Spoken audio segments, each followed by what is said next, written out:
El simulacro es una actividad que comenzamos a hacer en México a raíz de lo que ocurrió con el sismo del 19 de septiembre de 1985. Como una de las medidas para tratar de mitigar todas estas desgracias que surgieron a raíz de este temblor, se comenzaron a hacer estos ejercicios y todo partió con que en las escuelas se hicieran estos ejercicios con los estudiantes, pero posteriormente se fue haciendo más grande a nivel de que no solo en las escuelas se participaba, sino la comunidad en general participaba donde te encontraras.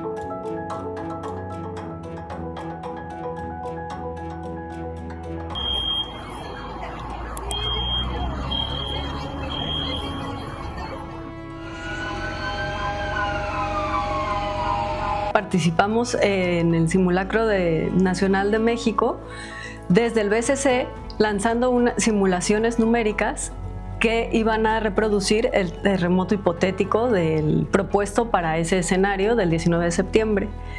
En este caso, al ser el 40 aniversario del terremoto, se hizo una réplica de lo que fue el fatídico terremoto de 1985, donde murieron miles de personas.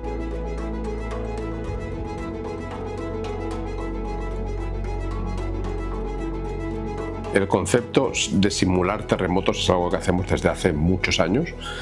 Habitualmente lo hacemos para estudios post-mortem, es decir, después de que sucede un terremoto, mucho después, semanas, meses después, queremos entender lo que sucedió en detalle y para eso usamos simulaciones como para muchos otros campos. Esta tecnología la comenzamos a desarrollar gracias a la primera fase del proyecto CHIS en el 2018. Ahí se empezó a desarrollar el prototipo desde cero, desde el concepto y todo lo que iba a necesitar tener este workflow para poder llegar a un nivel de madurez operacional. Al paso del tiempo, o sea, estamos hablando de hace 7, 8 años, hemos ido mejorando las etapas tanto a nivel tecnológico como a nivel científico. Uno de los componentes fundamentales es que este sistema sea capaz de detectar los sismos por sí solo, para no perder tiempo. Y lo que hace es conectarse a bases de datos federadas, que son públicas, que actualizan los servicios geológicos de cada país con información de los últimos terremotos que van sucediendo.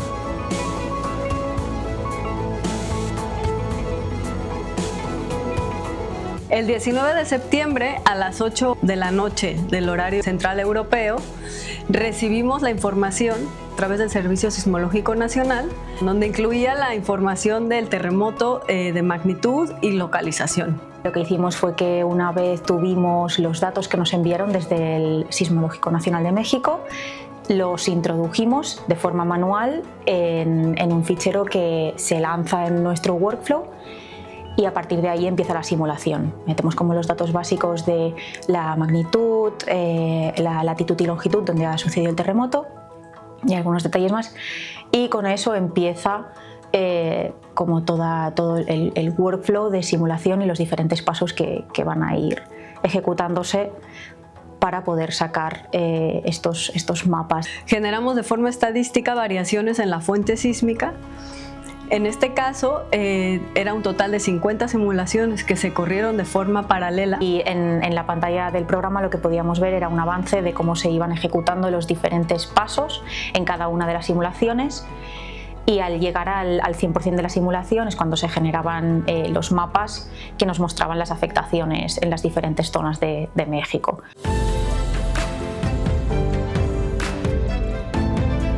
La ventaja que tienen las simulaciones basadas en la física en comparación con los métodos tradicionales que suelen usar, por ejemplo, el Servicio Sismológico Nacional, es que nosotros podemos amplificar, digamos, el dato, enriquecerlo, tanto en espacio como en magnitud de posibles terremotos, y podemos generar mapas con más precisión que los que tradicionalmente se generan con estos métodos empíricos de aplicar ecuaciones de movimiento fuerte. Tenemos la colaboración sin duda del Servicio Sismológico Nacional Mexicano, que con su visión de futuro respecto a cómo deben ser los servicios sismológicos de la próxima década, ha querido probar y testar en condiciones reales este algoritmo junto a nosotros. Ese es un ejercicio completamente coordinado y entre pares, involucrando al BSC y al SSN. Ese sería el objetivo último, ¿no? Que los usuarios finales adopten las tecnologías que estamos desarrollando aquí para ayudar en las tareas que crean convenientes, ¿no? O sea, de primeros auxilios, primeras respuestas o acciones de mitigación, por ejemplo, o de planificación.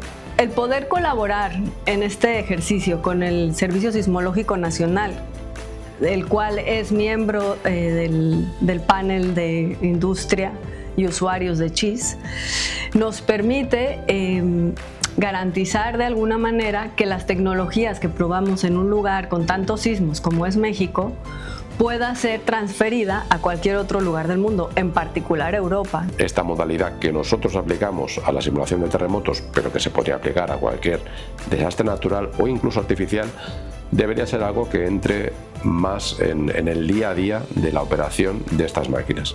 Lo estamos ejemplificando con Mare Nostrum, hemos sido pioneros en este ejercicio, en ser los primeros en realmente llevar a cabo un uso en modo preoperacional o operacional incluso de esta tecnología.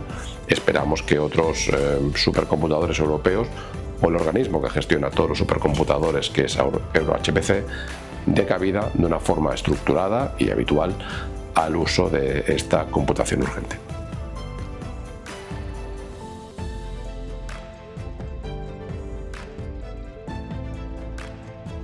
Hacer un mundo mejor significa pues, que haya el mínimo número de muertos, que haya el mínimo número de desastres.